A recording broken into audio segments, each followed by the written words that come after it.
नमस्कार। IP presents let's talk Bharat with Rajesh Goyal में आपका स्वागत है।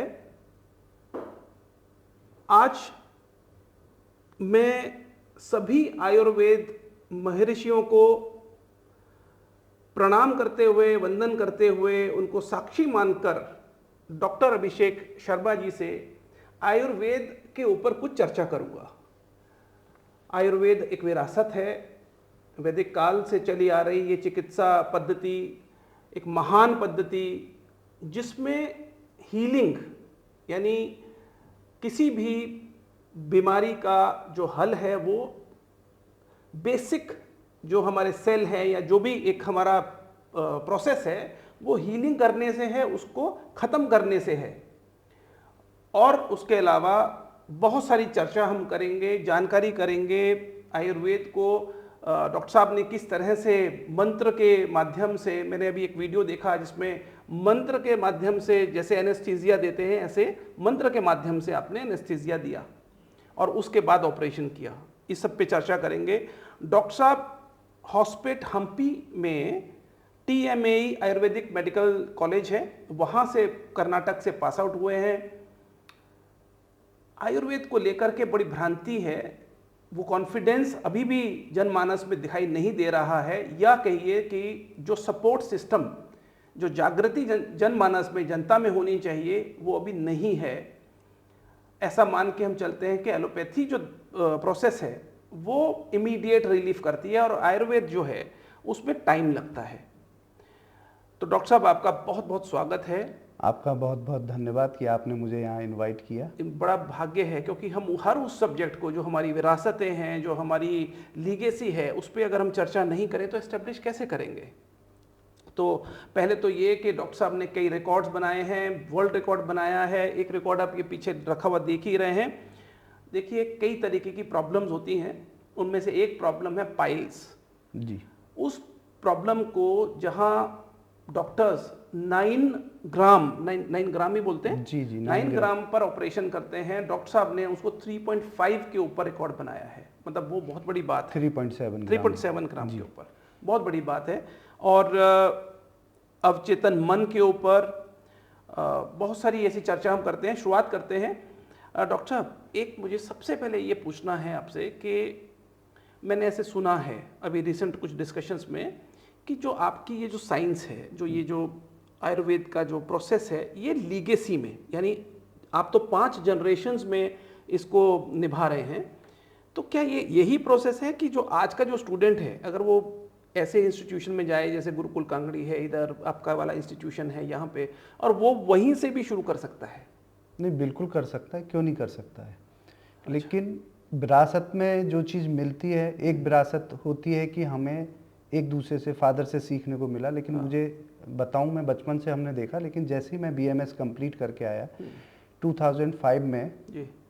धन्वंतरी जयंती वाले दिन मेरे फादर ने धन्वंतरी जी की पूजा करी, उसके बाद में अटैक आया और एक्सपायर हो गए। अच्छा। तो एक जो विरासत में मिलना चाहिए, जो सामने बैठ के सीखना चाहिए, 20 साल लगने चाहिए, वो मुझे नहीं मिल पाया। अच्छा। लेकिन एक जो कहते हैं ना, जो ब्लड में आया विरासत में, DNA में वो मुझे मिला है, मेरे फादर से मिला है, और हमेशा से उन्होंने कॉन्फिडेंस आयुर्वेद के लिए दिया है, बचपन से मैं देखता आया हूँ। वाह, बहुत सुंदर। लेकिन अब जो लोग BMS कॉलेज में, जो आप कह रहे हैं कि BMS में कॉलेज में कर सकते हैं, क्यों नहीं कर सकते, लेकिन उसमें 2 चीज़ें हैं। पहला, आप किस उद्देश्य से गए हो आयुर्वेद सीखने, क्या आपको कॉन्फिडेंस है, आप आयुर्वेदिक चिकित्सक बनने गए हो या फिर डॉक्टर बनने गए हो, दोनों में अंतर है। अगर आपको अपने नाम के आगे केवल डॉक्टर लगाना है तो फिर आयुर्वेद नहीं आएगा। ठीक है। आयुर्वेद आने के लिए आपको आयुर्वेदिक चिकित्सक बनना पड़ेगा, और जो बुक हैं, जो किताबें हैं, जो हमारे आचार्य महर्षि लिख गए, उनको बहुत मतलब अपने 100% उन पे भरोसा करके उसको पढ़ना पड़ेगा। जब आप भरोसा करेंगे तभी आयुर्वेद आपको समझ में आएगा। तो मैंने अपने कॉलेज में देखा, बहुत मेरे साथ में, मैं इतना बहुत स्टूडेंट पढ़ने में नहीं रहा कि मेरे 100 में 90% आए, लेकिन ऑल क्लियर रहा। लेकिन मैंने ऐसा देखा, जो मेरे साथ में थे, मेरे सीनियर्स थे, वो पढ़ने में बहुत तेज थे। ठीक है। तो पढ़ाई करना और पढ़ाई को उतार लेना, दोनों में अंतर है। हाँ। तो अगर आपको आयुर्वेद में कुछ करना है तो पहले दिन जब आपका कदम आपके कॉलेज में हो तो आपको मान लेना चाहिए कि मुझे आयुर्वेद में कुछ करना है। तभी आप कॉन्फिडेंस के साथ में और अपनी दृढ़ता के साथ में उस बुक को पढ़ोगे जो लिखा है, और फिर आपको वैसे दिखने भी लगेगा। ठीक। तो इसलिए मेरा मानना ये है कि पहला तो आप में, दूसरा आपके जो टीचर हैं, अब टीचर भी मैं बता दूं जो एमबीबीएस कॉलेज में होते हैं टीचर भी प्रैक्टिकली होते हैं। ठीक है। और हमारे, मैं इसको अब तो धीरे धीरे बढ़ने लगा, लेकिन हमारे में जो टीचर्स बहुत से मिले, कुछ प्रैक्टिकली मिले और बहुत से कॉलेजों में जिनको प्रैक्टिकल नहीं है, केवल उन्होंने एमडी किया और वो कॉलेज में आके पढ़ाने लगे, तो वो प्रैक्टिकली नॉलेज नहीं दे सकते, थियोरटिकल दे सकते। और थियोरटिकल पढ़ने सुनने में अलग है। जब तक पेशेंट आपका आ रहा है और प्रैक्टिकली आपको अनुभव नहीं है तो आपको कॉन्फिडेंस नहीं आएगा, आपको हिम्मत नहीं होगी कि जिसका टीएलसी बड़ा हुआ है 20,000 है, ईएसआर 100 आ गया पेशेंट में और आप उसको बिना एंटीबायोटिक के ठीक करोगे, तो उसके लिए आपको हिम्मत चाहिए, वो आपको प्रैक्टिकली देखा होना चाहिए, तभी आप कर पाएंगे। यस। ठीक है। तो जो आपने अपनी जो लेगेसी की हमने बात करी, तो आप अपने जो प्रैक्टिस है आपकी, वो तो अपनी फैमिली प्रैक्टिस ही चल रही होगी? फैमिली प्रैक्टिस, क्योंकि मेरे फादर स्वर्गीय डॉक्टर राजेश चंद्र शर्मा, वो आयुर्वेद में उनको बहुत इंटरेस्ट था, मेरे बाबा सभी को आयुर्वेद में इंटरेस्ट था, तो मेरे फादर ने एक फार्मेसी एमआरसी फार्मेसी करके बनाई थी, तो उनके प्रोडक्ट मेरे सामने बनते, तो वहाँ से कॉन्फिडेंस मिला कि जो आयुर्वेदिक दवाइयाँ हैं वो इतना अच्छा वर्क करती हैं कि मॉडर्न काम नहीं करती हैं, तो मुझे वो भरोसा मेरे फादर ने दिया। और 2007 से आपने रामकृष्ण मिशन के अंदर, मतलब तब से आपने यहाँ प्रैक्टिस अपना समय देना शुरू कर दिया है? जी, मैं वृंदावन, आपको भी मालूम है बाके बिहारी जी की जगह है, बिहारी जी दर्शन किए, और मेरे एक फ्रेंड हैं रामकृष्ण मिशन में, वहाँ मैं उनसे मिलने गया। सुबह जब मिलने गया तो बहुत अच्छी ओपीडी सब कुछ था, तो मैंने कहा क्यों ना शार सूत्र का यहाँ पे महीने में एक दिन आ जाएंगे और यहाँ पर शल्य क्रिया कर देंगे। तो वहाँ एक स्वामी जी थे, उनसे मुलाकात कराई, लेकिन स्वामी जी ने बाद में बहुत कॉपरेट करा मेरा, लेकिन उस समय उनको लगा कि कोई एक बीएमएस ऐसा डॉक्टर आया कि इससे क्या बात करनी है, क्या जानता होगा। तो मैं खड़ा था और वो बैठे थे, तो उन्होंने कहा कि अरे कोई धागे से, उनको लगा शायद जो बंगाली टेक्निक करते हैं शायद वो डॉक्टर हैं, कि धागे से करके आते हैं सब बिगड़ जाते हैं, मैं तो पेशेंट को एडमिट भी नहीं करता हूँ, भगा देता हूँ उसको। तो उन्होंने मुझे बैठने के लिए भी नहीं बोला। अब मुझे लगा कि यार, मैंने जवाब नहीं दिया, आयुर्वेद की बेइज्जती है, शारसूत की, मेरे गुरु डॉक्टर लालता प्रसाद सर हैं बरेली में, उनकी बेइज्जती है कहीं ना कहीं अगर मैंने जवाब नहीं दिया। तो मैंने उनसे बड़े प्यार से कहा, मैंने स्वामी जी आपके यहाँ जो भी सर्जन करते हैं तो पाइल्स में 9.5 ग्राम हीमोग्लोबिन से नीचे तो कर नहीं सकते। तो उन्होंने कहा हाँ जी। तो मैंने कहा हम तो इसमें कम में कर देते हैं। बोले आप कितने में कर सकते हो? तो मेरे गुरुजी जो थे उन्होंने 4.5 ग्राम हीमोग्लोबिन में पाइल्स में किया था। मैंने कहा हम उतने में कर सकते हैं क्योंकि शारसूत इतना सेफ है कि पेशेंट को कोई कष्ट नहीं होने देता। ठीक। तो उन्होंने चौंक के कहा आप कर सकते हो? मैंने कहा हाँ बिल्कुल कर सकते हो। और मैंने कहा मैं आपको सही बात बताऊं, सर्जन तो इसमें ज़्यादा बेसिकली जानते नहीं है क्योंकि इनकी फील्ड नहीं है। तो बोले आप इतनी बड़ी बात कह रहे हो, मेरे यहाँ 4 सर्जन है। मैंने कहा मैं किसी से वो नहीं, मैं एक जनरल बात कह रहा हूँ। और आप हाई एनल फिस्टुला में आपके कितने रिजल्ट हैं? मॉडर्न साइंस तो पूरा वर्ल्ड इस समय हाई एनल फिस्टुला से, कैंसर से इतना परेशान नहीं है, मैं आपको बता दूँ। अच्छा, हाई एनल फिस्टुला से इतना परेशान। ये क्या चीज़ होती है? ये जिसको आपने सुना होगा नासूर, भगंदर, हाँ। जो भरता नहीं है, पूरा वर्ल्ड परेशान है। मतलब ऐसे ऐसे पेशेंट मेरे पास में हैं जो 13 बार 15 बार सर्जरी करा चुके हैं। मॉडर्न जितना भी मॉडर्न की जितनी भी सर्जरी सब करा ली, फिर भी सब फेल हो गई। वहाँ शारसूत्र काम आता है। तो मैंने उनसे कहा कि मॉडर्न में तो आपका कोई रिजल्ट नहीं, 50% रिकरेंट है, तो इसलिए ज़्यादा बहुत कुछ नहीं है। तो उन्होंने कहा अच्छा ठीक है देखते हैं। तो मैंने कहा आप मुझे तब बुलाना जब आपके सर्जन हाथ खड़ा कर दें। ठीक, मैं उसी केस को करूंगा, तभी तो आपको लगेगा कि आयुर्वेद कुछ काम करता है। मैं सिंपल कुछ कर दूं तो क्या मतलब है, वो तो कोई भी कर सकता है। तो 2 महीने बाद मेरे पास कॉल आया स्वामी जी का कि आप आ जाओ, एक हेमरॉइड मतलब पाइल्स का पेशेंट है, 72 एज है और 2.6 ग्राम हीमोग्लोबिन। मैंने कहा इतने हीमोग्लोबिन में तो नहीं होगा। बोले नहीं, हमने ब्लड अरेंज कर रखा है, आप आ जाइए। मंडे का दिन था, तो मैंने कहा कल नहीं आऊँगा, मैं वेडनेसडे में आऊँगा। बोले आप आ जाओ। उन्होंने सारा अरेंज करके रखा। मैं गया, मैंने देखा तो पेशेंट को मैंने कहा ये तो है ही नहीं, ये तो रेक्टल पुलैप्स है। अच्छा, वो प्रॉब्लम ही नहीं थी? जो डायग्नोसिस फाइल में लिखा था वो डायग्नोसिस ही नहीं थी। अच्छा। तो मैं गया, स्वामी जी मुझसे इंतजार कर रहे थे, बोले कब करेंगे डॉक्टर? तो मैंने कहा स्वामी जी ये तो डायग्नोसिस गलत है। बोले अरे ऐसे कैसे, मेरे सर्जन ने डायग्नोस किया है। तो मैंने कहा किसी ने भी किया हो कोई बात नहीं, लेकिन गलत हो जाती है, उन्होंने नहीं देखा होगा। बोले नहीं ऐसे कैसे, इतना बड़ा हॉस्पिटल है हमारा, 1500 पेशेंट की ओपीडी आप देखें, बहुत अच्छा बड़ा हॉस्पिटल है, इतनी ओपीडी है, सर्जन मेरे पास 4 हैं, और डायग्नोसिस कैसे गलत कर देंगे? मैंने कहा स्वामी जी डायग्नोसिस तो गलत है। बोले नहीं नहीं नहीं, ऐसे मैं कैसे मान लूँ? तो मैंने कहा कि ठीक है कोई बात नहीं, आज बुधवार है, आपका हॉस्पिटल बंद रहता है, मैं तो यहाँ रुका ही हूँ, कल ओपीडी में देख लेंगे, आप भी खड़े होंगे, वो भी खड़े होंगे, मैं भी खड़ा होऊंगा, सामने पता चल जाएगा। फिर मैंने उनसे एक बात और कहा, मैंने कहा स्वामी वैसे तो रेक्टल प्रोलैप्स को सर्जन क्या आंखों की भी आवश्यकता नहीं है, किसी की इंटेस्टाइन पूरा रेक्टम ही बाहर आ जाए तो हाथ रख के अंधा व्यक्ति भी बता देगा कि ये कि कांच निकल आई है। गाँव में और सब लोग इसको कांच की भाषा से जानते हैं। ठीक। तो उन्होंने मेरा कॉन्फिडेंस देखा और मुझसे बोले कि ठीक है आप ज्वाइन कर लो। अच्छा, वहीं ज्वाइन कर लीजिए। हाँ। अच्छा। तो मैंने कहा मैं घर पे बात करूँगा। घर वालों ने, मेरी भाई ने कहा कि ठीक है राधा रानी ईश्वर तुम्हें खुद ही वृंदावन बुला रहे हैं, सबका मन होता है कि वृंदावन में वास करें। फिर मैं वहाँ से एक अपना मूड बनाया मैंने और फिर आके ज्वाइन कर लिया। जबकि आपको भरोसा नहीं होगा, मैंने वहाँ पे सैलरी क्या देंगे ये भी नहीं पूछा। आपकी जो तपस्या, आपका जो ज्ञान है उसका सही जगह पर अब आपने जो नाम लिया वो मेरी मिसेस का नाम है। अरे वाह। डॉक्टर तपस्या। अच्छा। और उनकी भी मैं तारीफ करना चाहूँगा कि उन्होंने भी नहीं पूछा, जबकि हमारी मतलब 9-10 महीने 1 साल होने को था शादी को, कि उन्होंने भी ये नहीं पूछा कि क्या मिलेगा सैलरी में। और हम अपनी मतलब 5th जनरेशन है, अपनी चलती हुई प्रैक्टिस छोड़ के वृंदावन में जा रहे हैं, हमें ये नहीं मालूम। मैंने कहा अब चलो, राधा रानी बुला रही हैं, वो जैसे रखेंगी, उन्होंने कुछ सोचा होगा तभी कॉल आया है, वरना क्यों कॉल आया? जो होगा देखा जाएगा, जो होगा राधा रानी पे छोड़ दो, जैसा भी है हम तो सब राधा रानी पे छोड़ के चले आए। आप जैसे डॉक्टर्स, आप जैसे आयुर्वेदाचार्य जो भी हैं, खासकर हमने देखा है कि उनका अपना निजी जो एक रिक्वायरमेंट्स होते हैं वो तपस्वियों जैसा ही रहता है कि ठीक है जो मिल गया, जो महादेव को या जो भगवान कृष्ण को, जो राधा रानी को मंजूर वही साथ चलेगा। ऐसे ही आपने भी ये डिसीजन ले लिया और आप, बढ़िया बात ये है कि आपकी वाइफ ने भी आपका साथ दिया, वो बहुत बड़ी बात है। घर वालों ने, मेरी मदर ने, मेरे भाई ने, सभी ने सपोर्ट करा कि जाओ और करो। अगर वहाँ से 2007 की बात है। 2007 की। ठीक है। तो डॉक्टर साहब अब मुझे आपसे जो चर्चा करनी है वो पहले जो बेसिक जेनरिक बात कर रहे हैं, क्योंकि सब्जेक्ट थोड़ा सीरियस है। तो मैं अपनी जो ऑडियंस है उनसे भी ये मेरा निवेदन है कि इस एपिसोड को या इस जैसे सब्जेक्ट्स के एपिसोड्स को देखना इसलिए ज़रूरी है क्योंकि हम जिस दौर से निकल रहे हैं, हम अपनी गुलामी की मानसिकता से उभर रहे हैं।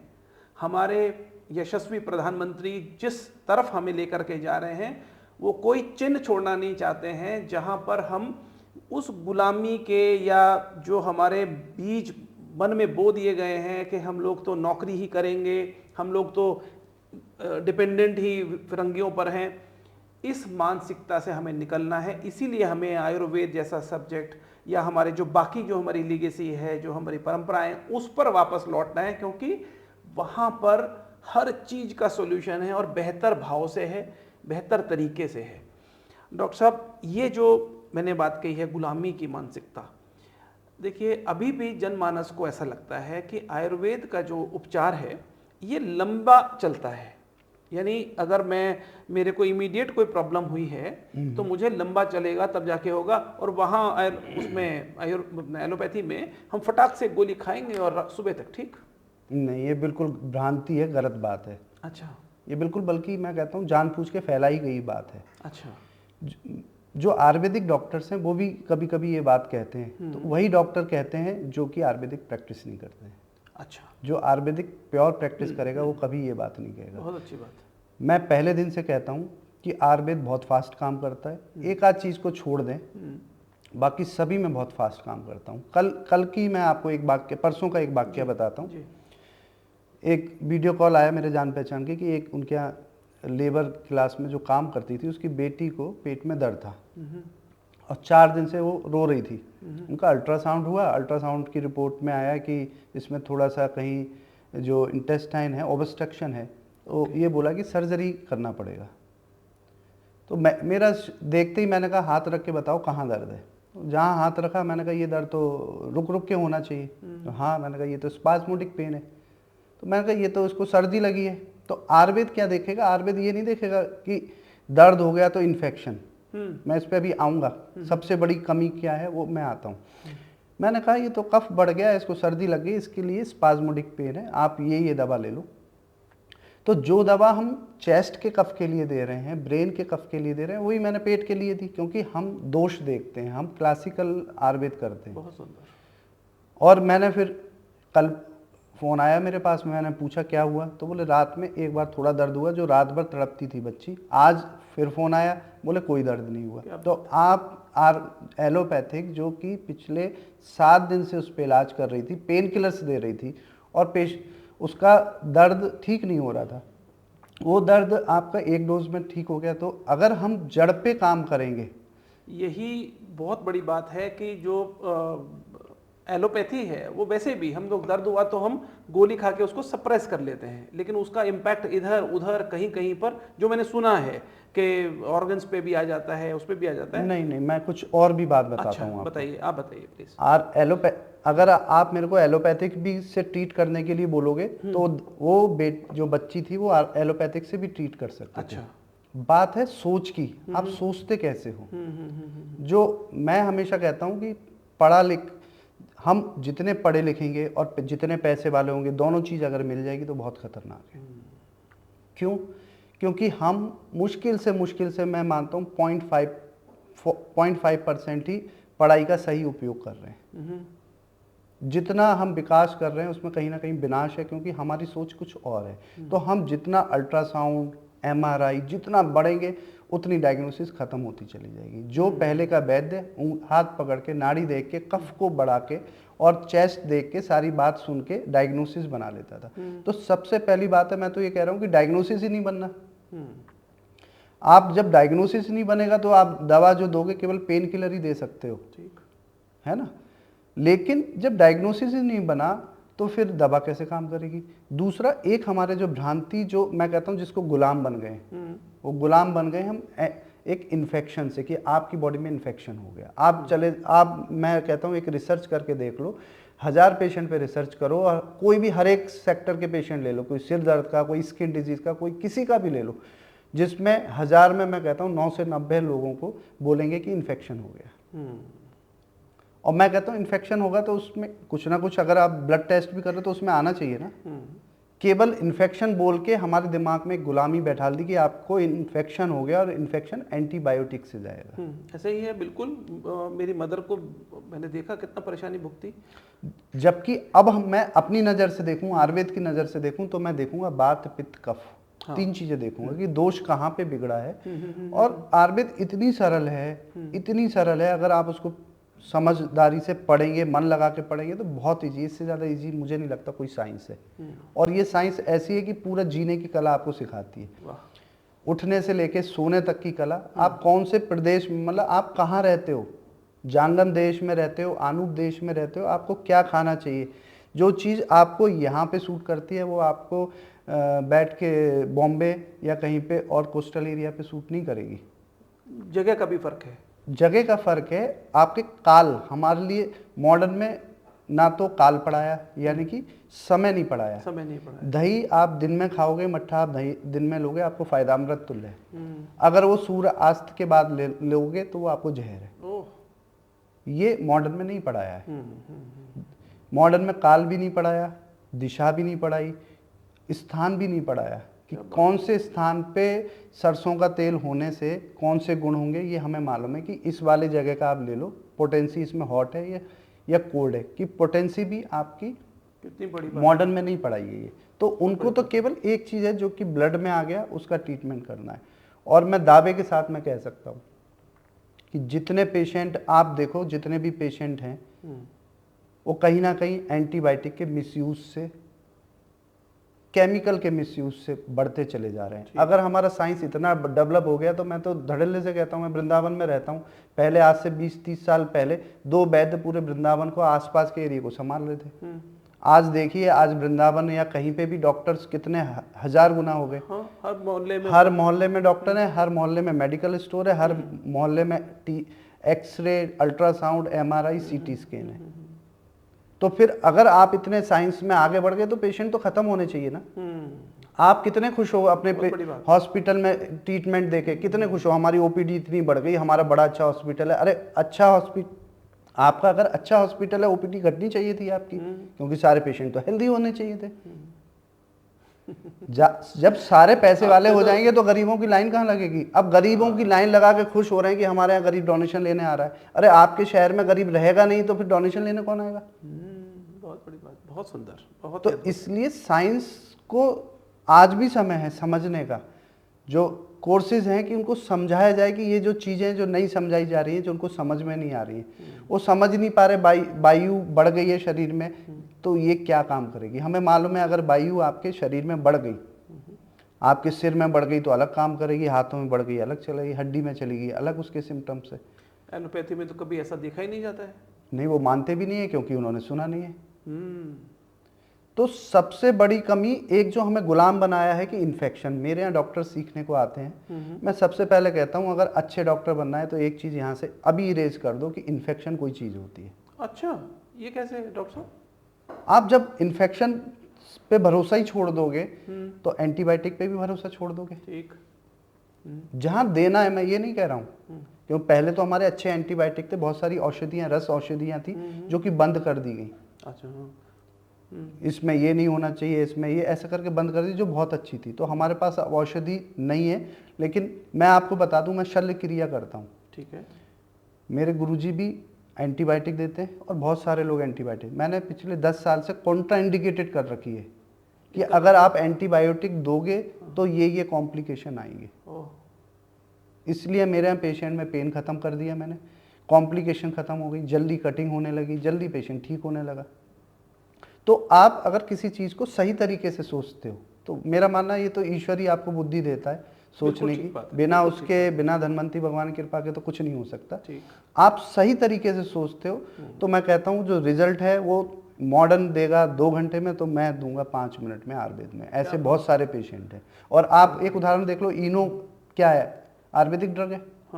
और 6 सेकंड में कहते हैं आपका एसिडिटी गायब हो जाएगी। तो आयुर्वेदिक ही तो है वो जो 6 सेकंड में आपको कर रहा है। तो सामने हमारा उदाहरण है, लेकिन हम उसको एलोपैथिक समझ रहे हैं। अच्छा, मैं भी ये समझ रहा था। नहीं, वो तो आयुर्वेदिक है प्योर इनो। अच्छा, हाँ। तो इसलिए हम जिसको तेज समझते हैं वो एलोपैथिक में चला जाता है, उसकी पैकिंग देख के। हम आयुर्वेद को क्या समझ रहे हैं कि जड़ी बूटियां, पुड़िया। ये हमें मानसिकता बदलनी पड़ेगी कि जो चीज अच्छे पैकेट में, क्योंकि गुलाम हमें दूसरी तरफ से यहाँ पे भी बनाया गया, बिल्कुल बनाया गया है। यस। अच्छे कपड़ा जो पहना हुआ हो, अच्छा उसकी पैकिंग हो, अच्छी सारी चीजों, चाहे अंदर जहर हो, और आदमी पैकिंग देख के 10 रुपए की चीज 20 रुपए में खरीदेगा, जबकि जो चीज फ्री में 2 रुपए में मिल रही है या आपके किचन में है उसको यूज नहीं करेगा। किचन की आपने बात करी, तो किचन से ही आप बहुत सारे, जब कोरोना काल आया तो हम लोग को आप जैसे बाकी जो हमारे गुरुजन हैं, आयुर्वेदाचार्य हैं, अब देखिए कितनी मतलब मानना शुरू कर दिया कि काढ़ा बनाओ, ये करो, इस चीज़ का, लौंग का ये यूज़, और किसी चीज़ का ये, सब तो रसोई में होता ही है। बिल्कुल। तो और ये इसमें भी आपने मुझे कुछ बताया था कि जो कोरोना में आपने कैसे अपने पेशेंट्स को क्योर किया। देखिए, कोरोना में एक चैनल था, उस पर मेरा इंटरव्यू हुआ, जब 5 या 6 पेशेंट थे।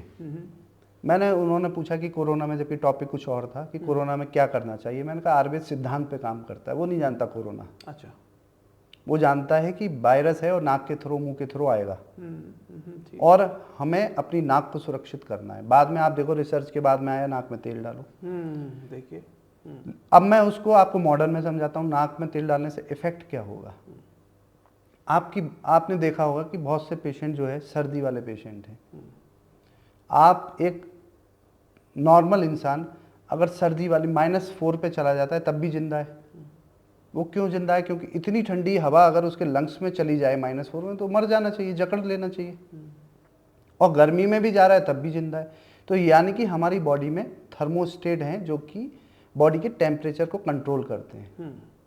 लंग्स में उतनी ही टेम्परेचर की हवा जाती है जो कि चाहिए, 37 पॉइंट समथिंग जो बॉडी का टेम्परेचर है। अरे वाह। इसलिए आप देखोगे जिनके थर्मोस्टेट बिगड़ गए बॉडी में, तो वो सर्दी वाली जगह पे नहीं जा सकते, जाएंगे तो सर्दी छींके आने लगेगी। वो क्या इंडिकेट, बॉडी हमें, प्रकृति हमें इंडिकेट कर रही है कि हमें क्या करना है, कि ध्यान दे लो आप नाक पे, और उसके ऊपर अब मॉडर्न में देखो थर्मोस्टेट कहाँ लगे, ब्रेन के नीचे वाले पार्ट में, नाक के ऊपर वाले पार्ट में थर्मोस्टेट लगे। क्या बात है, वाह। अब मैं जो ऑयल, मैंने कहा आप नाक को सुरक्षित कर लो, तो हमेशा से आप देखोगे हमारे यहाँ नाक में तेल डाला जाता था, सरसों का तेल, बचपन से। मैंने तो नेती भी की है। हाँ, नेती, जल नेती, रबड़ नेती और तेल, कुंजल और तेल डालने का विधान था। मेरे यहाँ बराबर में एक वो थे, पंजाबी थे, और 95 एज होगी उनकी। हमने उनको देखा कटोरी में सरसों का तेल पीते हुए नाक से, और वो ना तो चश्मा था, 95 में सारा घर का काम करते थे, अपने वहीं पे रहते थे, काम सारा करते थे, सुबह उठ जाते थे 4 बजे, ठंडे पानी में, मैंने कभी गर्म पानी में नहाते नहीं देखा उनको, ठंडे पानी में नहाते थे, अपना सारा काम करते थे, बिना चश्मा के अखबार पढ़ते थे। क्यों? क्योंकि वो उन्होंने अपने बॉडी के टेम्परेचर को कंट्रोल रखा। अब बॉडी अंदर क्या चल रहा है आप ये भी समझ लीजिए, कोरोना में आपने पूछा है, आयुर्वेद कहता है कि अग्निमंद से सारे रोग होते हैं। अच्छा। आपने भी सुना होगा कि पेट खराब होने से होते हैं। पेट 100 बीमारियां। अब अग्निमंद होगी यानी कि आपका डाइजेस्टिव फायर वीक हो गया। अच्छा। अग्नि जो है वो है जठराग्नि की बात चल रही है। मेटाबॉलिज्म बोलते हैं ना, मेटाबॉलिज्म और आगे की चीज है। अच्छा, ठीक है। मेटाबॉलिज्म आगे की चीज, इसी में आगे की। अब जब आप जो खा रहे हो, मॉडर्न ध्यान दे रहा है इनटेक में, ठीक, और आयुर्वेद ध्यान दे रहा है आउटपुट में कि स्टूल कैसा हुआ। दोनों के क्वेश्चन अलग हैं। अब क्या हुआ कि जो आपने खाया वो 100% अगर डाइजेस्ट हुआ, तो आयुर्वेद कह रहा है रस, रक्त, मांस, मेद, अस्थि, मज्जा, शुक्र ऐसे धातुओं का न्यूट्रिशन मिलता है, और वैसे ही पोषण होता है, वैसे ही हमारे शरीर में धातुएं बनती हैं। वीर जो स्पर्म है वो एक पहले नहीं बन जाता, पहले रस बनेगा, रक्त बनेगा। तो जब हमारी जठराग्नि ठीक होगी, जो हमने खाया उससे हमारा एक रस बनता है, वो न्यूट्रिशन देता है हमें। बाकायदा आयुर्वेद में पढ़ाया गया कि छन्नी के तौर पे, पहले ऊपर आया फिर नीचे आया, उससे बचा हुआ उसने अपना पार्ट ले लिया, बाकी का नीचे दे दिया। तो पहले रस बना, फिर रक्त बना, फिर मांस, फिर मेद, फिर अस्थि, मज्जा, शुक्र, ऐसे धातुओं का न्यूट्रिशन होता है। क्या बात। अब आपके जो व्यूअर्स हैं जितने देख रहे हैं, 100 में से 90 को एक ही बीमारी है कि अग्निमंद हो गई है। अब उसके लक्षण आप सुनिए। जो न्यूट्रिशन बना, रस बन जाएगा, रक्त बन जाएगा, मांस और मेद यानी कि फैट। अब जो फैट के नीचे, मेद के नीचे आ गया अस्थि और फिर मज्जा, शुक्र। अस्थि का न्यूट्रिशन रोक लेगा, और वो न्यूट्रिशन कहाँ जाएगा? मेद में यानी कि फैट में। अब देखो आदमी खा रहा है 2 रोटी और फैट बढ़ता चला जा रहा है। हाँ, यस। अब अस्थि यानी कि जॉइंट पेन होने लगेगा उसको। जो देख रहे हैं उनको सबको सिम्टम मिलेंगे। मज्जा, बोन मैरो में सबसे ज्यादा यहाँ मज्जा होती है पैरों के इस हड्डी में, तो पैरों में ऐठन, क्रैम्प्स होने लगेगा, कोई दबा दे। और शुक्र यानी कि ओज यानी कि एनर्जी की कमी हो जाएगी, और सारा फैट में कन्वर्ट होने लगेगा। इसको कहते हैं मेटाबॉलिज्म। अच्छा, ओके ओके। कि आपका मेटाबॉलिज्म बिगड़ गया। तो मेटाबॉलिज्म से पहले की चीज है अग्नि। अब आप देखिए बुखार, अब मैं आ जाऊं कोरोना पे, कि आयुर्वेद ने कहा, अब उसको छोड़ो आप, और डीप में चलते हैं कि हमारे शरीर में वायरस, बैक्टीरिया कितने सारे आते हैं डेली, प्रकृति में कितने, और डेली हमारा आक्रमण होता है।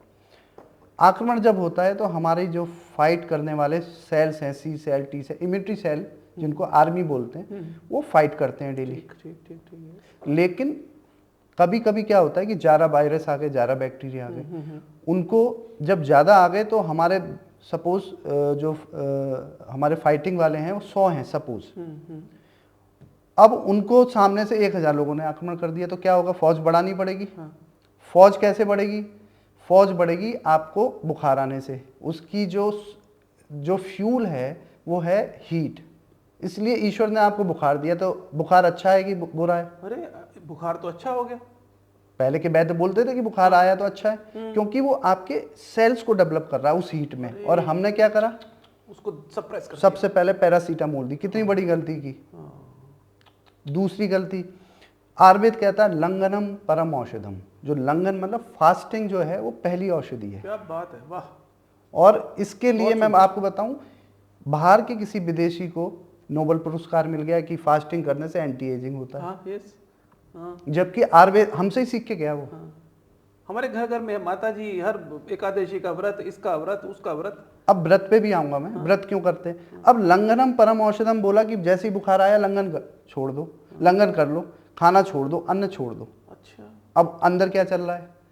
जैसे ही हमने लंघन करा तो आपका जो बाइल, कभी आपने देखा खट्टा खट्टा गरम गरम सा आता है, पित्त। तो हमारे शरीर में वात पित्त कफ है, तो जो बाइल था, खाना तो खाया नहीं आपने, उसका काम क्या है, डाइजेशन करना। आपकी बॉडी में तो जरूरत है नहीं है बॉडी के अंदर, वो आपकी इंटरनल हीट को बढ़ा देगा अगर आप लंघन करोगे तो। इसलिए बोला अन्न नहीं लेना। सारा तो अन्न को डाइजेशन करने में लग जाएगा, जब आप हल्का खाओगे या फिर खाना ही छोड़ दोगे, वो सारा आपकी इंटरनल हीट बढ़ जाएगी। तो अद्भुत बात है साहब, ये प्रोसेस समझ में आ रहा है कि कैसे। अब और बता रहा हूँ फिर आयुर्वेद ने क्या क्या बोला।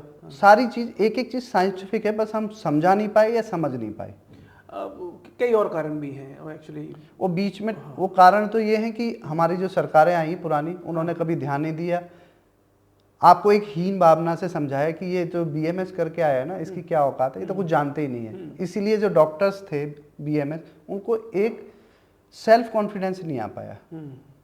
उन्होंने आयुर्वेदिक दवा तो दी, लेकिन साथ में पैरासीटामोल भी दे दी और एमोक्सिसिलिन भी दे दी, तो उनको लगा शायद इससे ना हो तो ये दे देते हैं।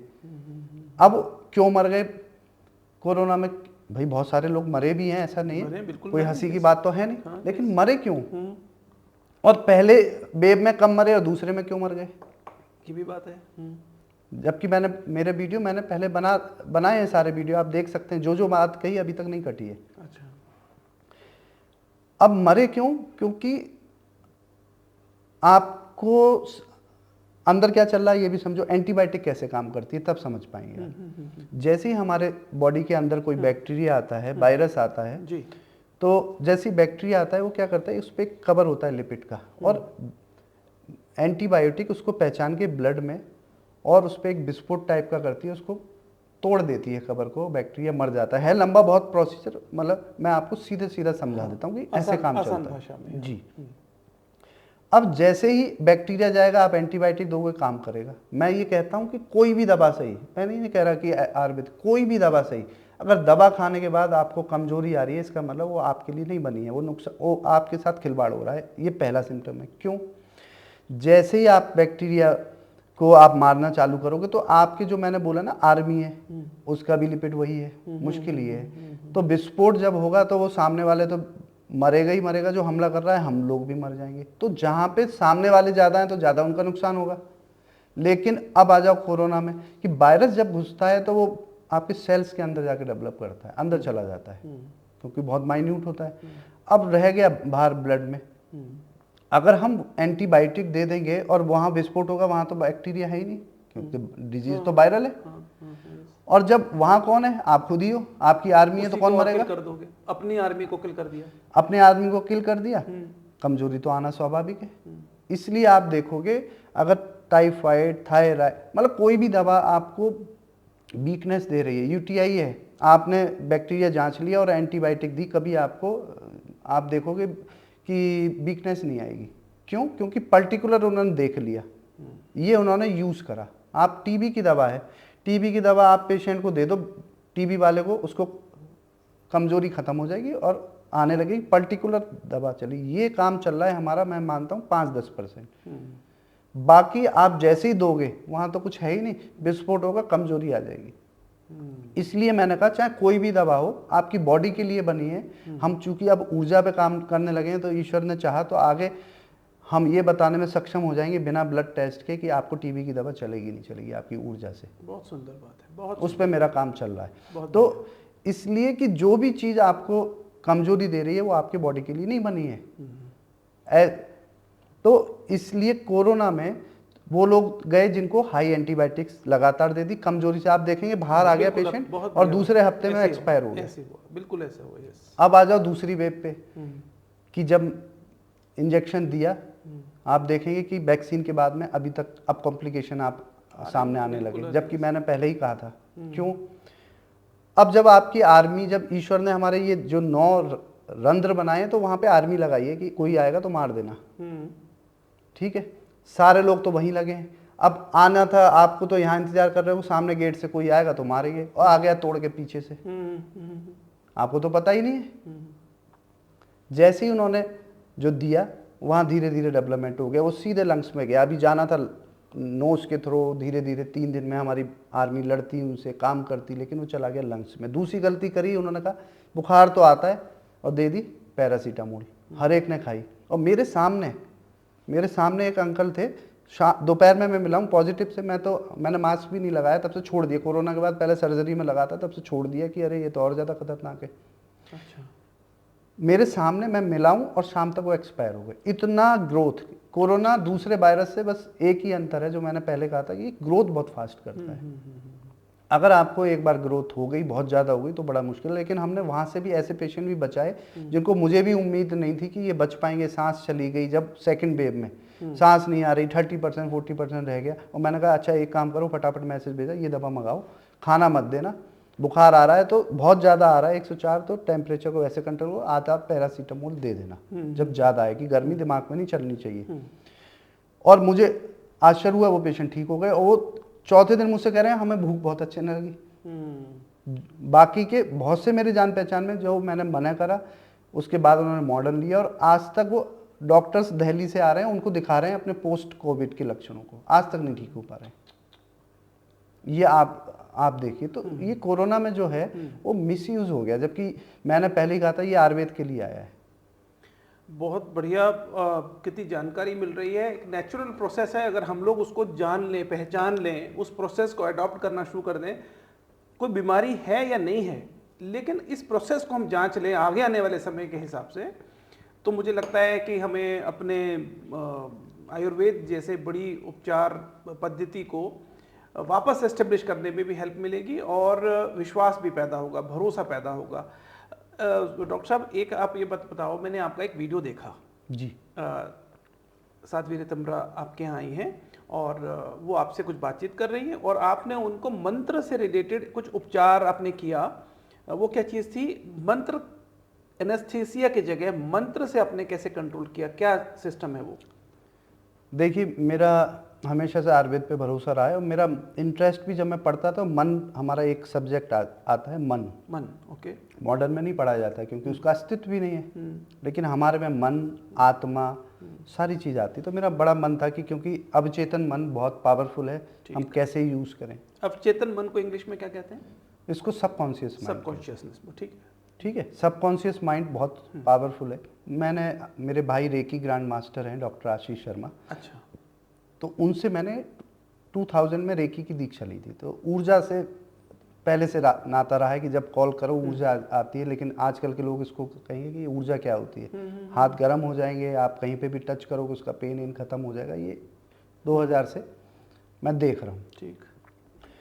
तो अब हम, जैसे क्या हुआ, रामकृष्ण मिशन में मैं गया तो दूसरा वाक्य ये हुआ कि क्योंकि हाई एनालिस फिस्टुला में हमें स्पाइनल एनेस्थीसिया की ज़रूरत होती है, लोकल में काम नहीं होता है। तो एक वहाँ डॉक्टर थी, मैडम दास मैडम, तो उन्होंने कहा मैं आपको नहीं दूंगी स्पाइनल। स्वामी जी ने एडमिट करा और पेशेंट को निकाल दिया गया। उन्होंने कहा मैं नहीं दूंगी, आप अपना आयुर्वेदिक से एनेस्थीसिया लीजिए। मैं क्यों दूं, मैं तो एलोपैथिक डॉक्टर हूँ। तो 2 साल उन्होंने नहीं दिया। फिलहाल सारे लोग उनको जब भी, क्योंकि वो फ्री में सेवा करती थी, सारा होल्ड था, स्वामी जी और सारे सर्जन उनको मानते, एज भी उनकी थी, तो सारे लोग आते थे, ओटी में पैर छूते थे। मैंने कभी नहीं छुए। जब मंदिर में मिलती थी, बड़ी है, पैर छूता था। मैं अपने काम के लिए झुक के काम नहीं करना है। 2 साल बाद में फिर एक दिल्ली के एनेस्थेटिक आए, उन्होंने फिर स्पाइनल दिया और मुझसे पूछा कि कैसे काम करता है, शार सूत्र कैसे करता है। तो मैंने उनको बताया कि ऐसे ऐसे काम करता है फिस्टुला में और इसके रिजल्ट है। तो दास मैडम अगले दिन आई, बोली कि मुझे आपसे सॉरी बुला रहे। मैंने कहा मैडम आप कैसी बात कर रही हो, मुझे शर्मिंदा कर रही हो। बोले ना, मैंने बहुत गलत करा तुम्हारे साथ में। मेरे सीनियर ने मुझे ओथ याद दिलाई कि आप जब ओथ ली थी तो ये ओथ ली थी कि पेशेंट के हित में जो भी काम होगा वो मैं करूँगी। तो मुझे वो ओथ याद आई कि नहीं, मुझे देना चाहिए। फिर उन्होंने दिया, सपोर्ट कर। लेकिन मेरा एक मन में एक वो बात रह गई कि आयुर्वेद में आप लो ना एनेस्थीसिया, क्यों आप लेते हो। फिर धीरे धीरे प्रकृति ने, राधा रानी ने ऐसा जोड़ा कि मंत्रों के द्वारा मुझे लगा कि कुछ करना चाहिए। साउंड थेरेपी पे गया, धीरे धीरे फिर मंत्रों पे गया, और अब हम सबकॉन्शियस माइंड को कोड करके, मतलब उसको हम पेशेंट के मन को कहीं और ले जाते हैं, इतना डीप में ले जाते हैं कि पेशेंट तो कहीं और होता है, हो सकता है वो समुद्रों की लहरों पे लेटा हो, और हम उसको लोकल एनेस्थीसिया देके। और मेरे स्टूडेंट तो मुझसे भी आगे निकल गए, वो पता चला लोकल भी नहीं दे रहे। कल मेरे पास फ़ोन आया कि सर हमने लोकल नहीं दिया, ऐसे ही ब्लेड मार के कर दिया। मैंने कहा ऐसे मत करो। बोले सर पेशेंट तो सो रहा है खर्राटे मार के। मतलब लोकल एनेस्थीसिया की आवश्यकता नहीं है। बताइए। तो पेशेंट का मन जो है ना, मन ही सब कुछ है। हाँ। आप अगर पॉजिटिव हो तो दुनिया में सारी चीज़ पॉजिटिव होंगी, और आप नेगेटिव हो तो धीरे धीरे पॉजिटिव क्यों होंगी? ये कोई ईश्वर नहीं कर रहा है, ईश्वर ने एक प्रोग्राम आपके अंदर फिट करा है। अच्छा।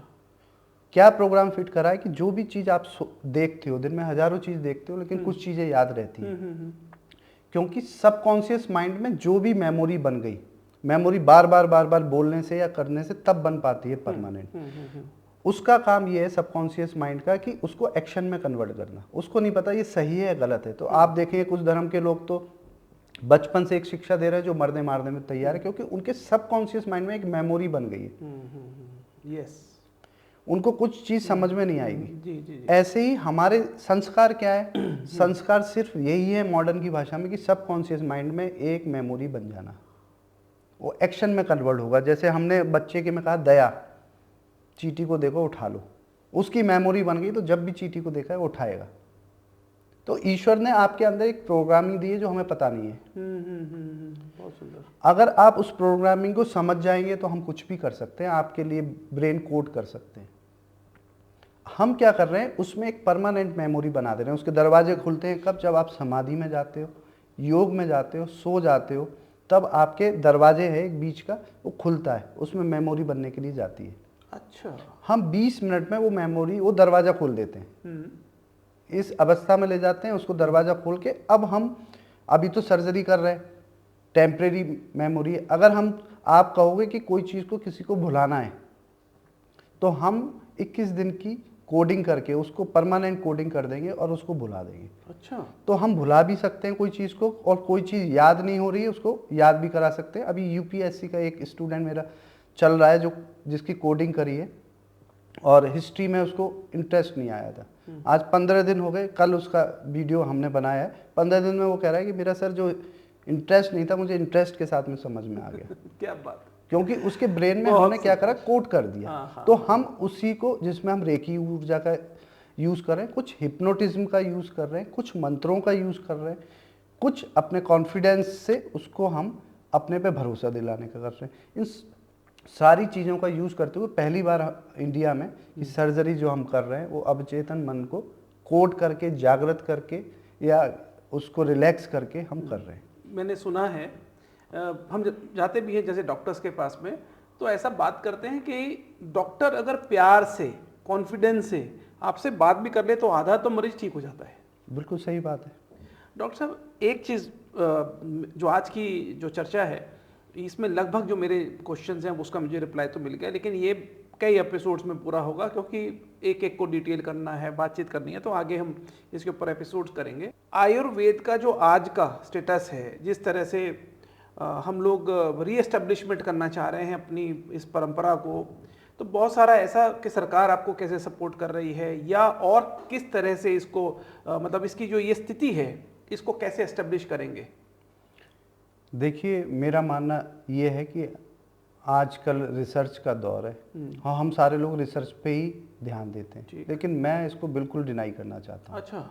कि ब्रह्मा स्मृता आयुषो वेदम प्रजापति मजिगा, ब्रह्मा ने स्मरण करके जो चीज़ लिख दी उस पर रिसर्च की आवश्यकता है ही नहीं है। बिल्कुल ठीक, बहुत सुंदर।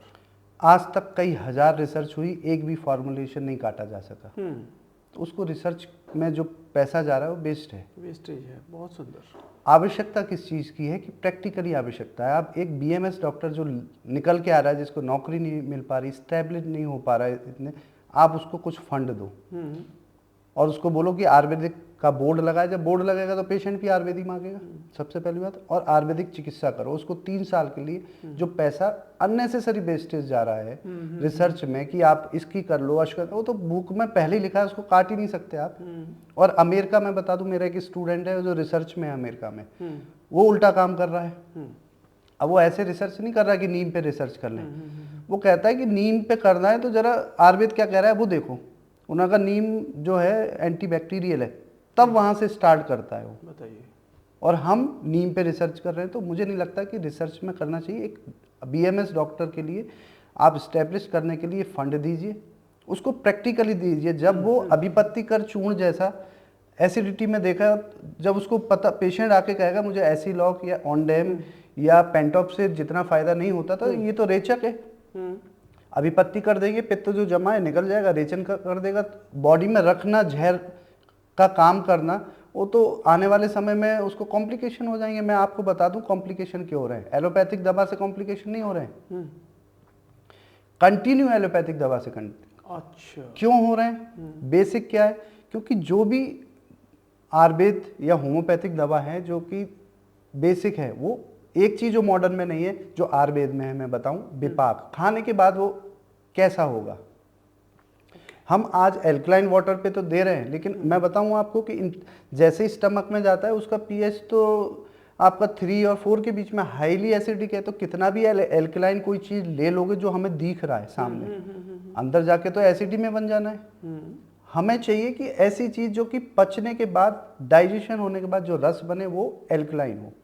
और जितनी बीमारी आपकी आती है वो सब एसिडिक से आती है। जो मैं एक बात कोरोना में अधूरी छूट गई, क्यों पेशेंट बहुत से जो अर्ली एज के थे क्यों खत्म हो गए?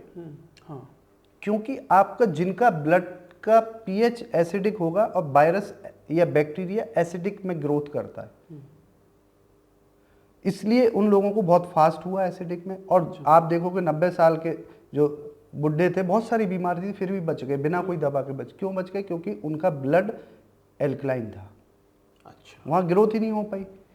इसलिए सिंगल ड्रग, मैं ये कहता हूँ आयुर्वेद का, अगर आप हल्दी लो और हल्दी में से एक रिसर्च करने के बाद में एक मॉलिक्यूल निकाल लो, एक्टिव मॉलिक्यूल जिसको बोलते हैं, आप वो भी दोगे, वो भी जहर है। अच्छा, क्योंकि प्रकृति ने आपको क्या दिया? एक एक्टिव और बहुत सारे इनएक्टिव। आप जो काम कर रहे हो आप एक्टिव हो, और जो भैया बैठ के रिकॉर्डिंग कर रहे हैं वो इनएक्टिव है।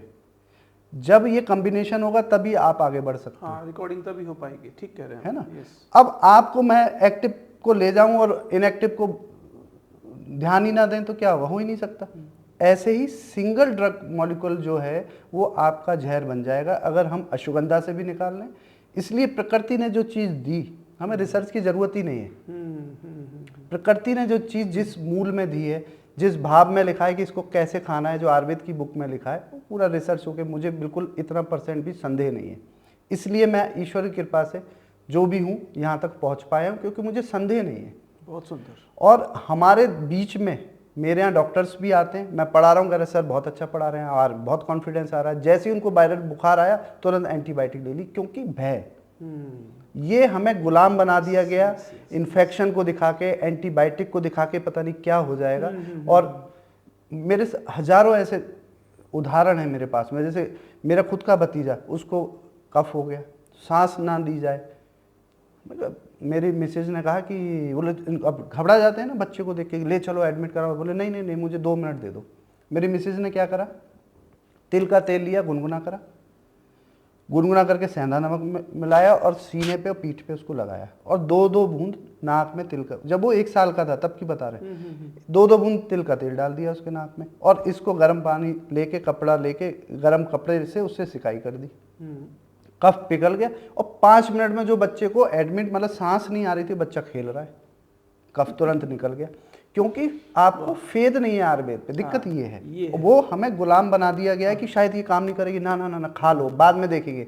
आयुर्वेद हल्का काम करती है, बिल्कुल गलत है। हमें उस गुलामी को तोड़ना पड़ेगा। ठीक। और वो तभी तोड़ पाएंगे जब हम अपने डॉक्टर्स जो हैं उनको प्रैक्टिकली उनके लिए सपोर्ट करेंगे कि जाओ प्रैक्टिकली सपोर्ट करो। और मेरे जैसे डॉक्टर जो पढ़ाएंगे, जो प्रैक्टिकली अनुभव देंगे, क्योंकि अभी पढ़ाने वाले, मैं आपको एक वाक्य बताता हूँ। मैं एमआरशिप करता था, अपने खुद का मैन्युफैक्चरिंग यूनिट है, तो कर्नाटक में पढ़ता, शाम को क्या करूँ तो जाता था, एक ऑयल आता था हमारा बीरेक्स ऑयल। मैं जाके, एक डॉक्टर थे, मोमडन डॉक्टर थे, तो मैं गया, मैंने कहा सर ये है, आप इसको यूज़ करें। तो मुझसे बोले ना ना ना ना, मैं तो एलोपैथिक यूज़ करता हूँ। मैं क्यों? अरे ये तो बहुत हल्के काम करती है और मुझे तो पेशेंट को ठीक करना है। मुझे इस बात पे बुरा लगा, मैंने उनको टोका, मैंने ना सर, सुबह आपने पढ़ाया है कि इस तेल में ये चीज़ मिलाओ और ऐसे काम करेगी, या फिर तो सुबह झूठ बोल रहे थे आप या शाम को झूठ बोल रहे हैं।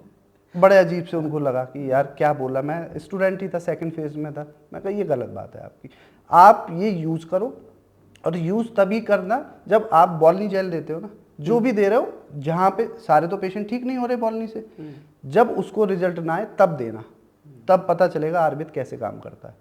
और मुझे आज भी ध्यान है, कॉलेज में उन्होंने 6-7 दिन में आवाज़ लगाई, अभिषेक इधर आओ। मैं हाँ सर बताइए। बोले वो तो बहुत अच्छा रिजल्ट है, पेशेंट मुझसे मांग रहा, मैं उसका एडिक्ट हो गया। मतलब उनके शब्द जो है आज भी मुझे ध्यान है, आज 7 दिन में एडिक्ट हो गए, क्योंकि हमने प्रैक्टिकल दिया ही नहीं। हाँ, इसलिए मैं कहता हूँ कि डॉक्टर्स को प्रैक्टिकल दवा जब गवर्नमेंट देगी, उनको कॉन्फिडेंस तो खुद ही आ जाएगा। बहुत बढ़िया। तो आपके यहाँ क्या बच्चों को, मतलब जो डॉक्टर्स हैं उनको और आगे एडवांस पढ़ाई जा रही है?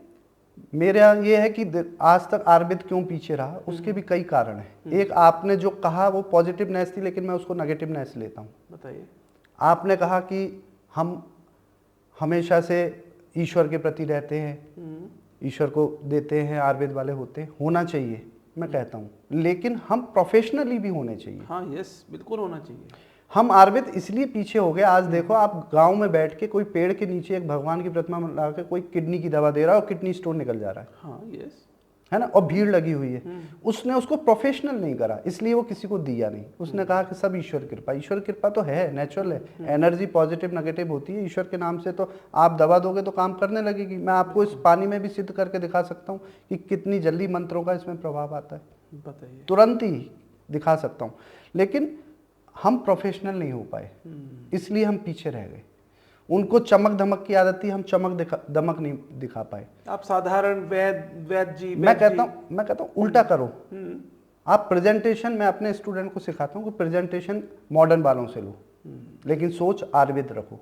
हम यहाँ उल्टे हैं, हमारी प्रेजेंटेशन तो आज पुराने ढंग से है, लेकिन सोच एलोपैथिक है। आप सोच रहे हो कि आयुर्वेदिक डॉक्टर के पास गए हो, लेकिन मैं कहता हूँ कि वो भी एलोपैथिक की तरह दे रहे हैं। सिर में दर्द है, अच्छा ये दर्द की गोली दे दी, गूगल दे दी, और बताइए कहाँ पे, पेट में, ये दे दी। ऐसे ट्रीटमेंट नहीं होता आयुर्वेद। आयुर्वेद होता है आपकी जड़ देखना। और दूसरी बात, एक बड़ी बात कहता हूँ कि आयुर्वेद की दवा कभी जड़ से समाप्त नहीं करती रोग को। अच्छा, गलत बात है। अगर जड़ से समाप्त कर रही होती तो कोई भी व्यक्ति अभिपत्ति कर लेके एसिड ठीक कर लेता, लहसुन आदि लेके गैस ठीक कर लेता। ये गलत बात है। अगर ऐसा करता तो फिर आयुर्वेदिक डॉक्टर जड़ पकड़ता है और वो औषधि देता है, तब वो ठीक करता है। तो इसलिए कभी भी आप अपने मन से दवा लोगे तो आपको जड़ से नहीं होगी, क्योंकि उसको अच्छे वैद्य की, अच्छे डॉक्टर की आवश्यकता है जो आपकी जड़ पकड़े।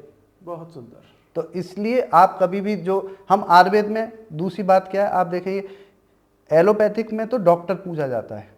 एक से ठीक नहीं हुए, बोले हम वहाँ गए थे आगरा, ठीक नहीं हुए, हम दिल्ली गए थे, फिर वहाँ पे भी नहीं हुए, हम वो 10 डॉक्टरों के पास जाता है, शहर के अलग अलग। लेकिन एक आयुर्वेदिक दवा, एक जड़ी बूटी कहीं से खरीद के खा लेने से वो पूरा आयुर्वेद उसमें ही मान लेता है। बोले हमने आयुर्वेदिक खा ली, उससे कुछ नहीं होता है।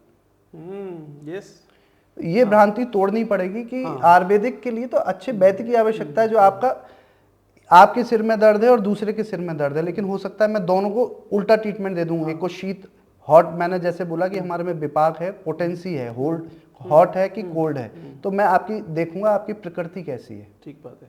यस, तो सिर के दर्द में एक को मैं गर्म औषधि भी दे रहा हूँ और एक को मैं ठंडी औषधि भी दे रहा हूँ। यही बात है। और ये एक्सपीरियंस के बगैर कहाँ से आएगी? तो एक्सपीरियंस तो मैं कहता हूँ एक्सपीरियंस पेशेंट देता है। ये आपकी प्रोसेस से आया है, मतलब आपने जो शुरू से देखा, पढ़ा, उसके बाद आया है, या फिर ये मतलब किस तरह से आपको किस तरह से पता लगता है ये? मैं कहता हूँ हमेशा पेशेंट सिखाता है, बशर्ते आपका मन आपके पेशेंट में हो, उसका आपका मन हो कि आपका पेशेंट ठीक होना चाहिए। अच्छा। पेशेंट बताता है आपको, कोई नहीं सिखाता। मैंने कहीं जाकर नहीं सीखा। मैंने बोला मेरे फादर का भी मैं नहीं ले पाया, बस आयुर्वेद का जो औषधि बनाते थे वो सीखा मैंने, उनसे कॉन्फिडेंस सीखा। लेकिन जो अंदर घुस के ट्रीटमेंट, जड़ पकड़ना, वो मैंने पेशेंट से सीखा, क्योंकि मेरा मन पेशेंट में था। हर एक पेशेंट की नब्ज देखना, हर एक पेशेंट की बात सुनना, और फिर वहां तक जाना, और बिना ईश्वर की कृपा के नहीं आ सकता। क्या बात है, वाह, बहुत सुंदर। डॉक्टर साहब, बहुत अच्छी जानकारी हमें मिली है आज, और इसको कंटिन्यूटी में रखेंगे, क्योंकि बार बार चर्चा करने से, बार बार अपने लोगों को उनके मन की बात, बहुत सारे लोग हमसे क्वेश्चन भी करेंगे कि मेरा ये प्रॉब्लम है, या कुछ जेनरिक चीज़ें भी होती हैं, तो उसके ऊपर भी हम चर्चा करेंगे, बिल्कुल बिल्कुल, सो दैट उनको कॉन्फिडेंस भी आए। और आयुर्वेद एक ऐसी पद्धति है जिसमें बहुत प्रूवन ट्रैक रिकॉर्ड है। हमें अपने ऊपर विश्वास होना चाहिए, अपनी परंपराओं पर विश्वास होना चाहिए, इस तरह की जो ट्रीटमेंट्स हैं इस पर विश्वास बनाना होगा, और गुलामी की जो हमारे मन में एक रच बस गई है, जो इश्यूज हैं उसको भी निकाल कर बाहर फेंकना होगा, क्योंकि हम जिस तरफ बढ़ रहे हैं, विश्व गुरु बनना, 2047 तक विकसित राष्ट्र बनना, एक स्वर्णिम काल से हम आए हैं जब हम दुनिया यहाँ आके पढ़ के जाती थी। तो हमें अपने ऊपर कॉन्फिडेंस होना चाहिए और हमारी आज की लीडरशिप इसी तरफ लगी हुई है। मतलब सिर्फ इंफ्रास्ट्रक्चर डेवलपमेंट करना सरकार का उद्देश्य नहीं है। बिल्कुल आप आने वाले समय में देखेंगे कि आयुर्वेद भी और हमारी जो कला संस्कृति विरासत ये सब चीज़ ये बहुत ज़बरदस्त तरीके से एस्टेब्लिश होने वाली है। हमारा तो पूरा विश्वास है और मुझे आयुर्वेद पर जितना आपका विश्वास है शायद इससे ज़्यादा होगा। ये तो अच्छी बात है हमारे लिए एक चिकित्सक के रूप में कि आप जैसे लोग आयुर्वेद पे इतना भरोसा कर रहे हैं, क्योंकि आप एक समाज को एक दिशा देते हैं। तो अगर आप कॉन्फिडेंस है तो दिशा जाएगी और लोगों को समझ में आएगी। आज डॉक्टर साहब यहाँ लेट्स टॉक भारत के मंच पर आने के लिए आपका बहुत बहुत आभार। बहुत ज़बरदस्त जानकारी, बहुत बेहतर जानकारी हमें मिली है और मेरा कॉन्फिडेंस और बड़ा है और मुझे लगता है कि हमारे देखने वाले हमारे जो फॉलोअर्स हैं और व्यूअर्स हैं उनको भी इस तरह की चर्चाएं, क्योंकि ये टुकड़ों में तो मिलती है लेकिन ये सीरीज़ में नहीं मिलती है एक बार में इतनी जानकारी, तो ये भी मिलती है। इसके वजह से हमारा बड़ा कॉन्फिडेंस डेवलप होता है। तो बहुत आभार आपका और बहुत जल्द इस एपिसोड को हम लोग लाइव करेंगे। Thank you so much. बहुत बहुत आभार आपका, जो आपका साथ समर्थन हमें मिल रहा है let's talk Bharat with Rajesh Goyal में। ऐसे बहुत सारे विषय हैं जिनको हम छुएंगे। वैदिक बास्केट सीरीज़ भी हमने निकाली है जिसके अंदर हम खान पान और जो हम कंज्यूम करते हैं, चाहे वो आपके मेकअप से रिलेटेड हो, खान पान से रिलेटेड हो, और भी बहुत सारी चीज़ें जिसको हम मानते हैं कि ऑर्गेनिक होना चाहिए, नेचुरल होना चाहिए, वैदिक इम्पोर्टेंस जो है हमारी उसमें इन्फ्यूज़ होनी चाहिए। इन सब को देखते रहने के लिए सब्सक्राइब करें, शेयर करें, कमेंट करें और बेल आइकन को भी जरूर प्रेस करें, क्योंकि आने वाले वीडियोस के बारे में इंफॉर्मेशन आपको पहले मिलेगी। आज के लिए इतना ही। डॉक्टर साहब का फिर एक बार आभार। आपका भी बहुत बहुत धन्यवाद कि आपने मुझे बुलाया, इस युग समझा। राधे राधे और राधे राधे। जय हिंद, जय भारत, जय भारत, जय आयुर्वेद। जय आयुर्वेद।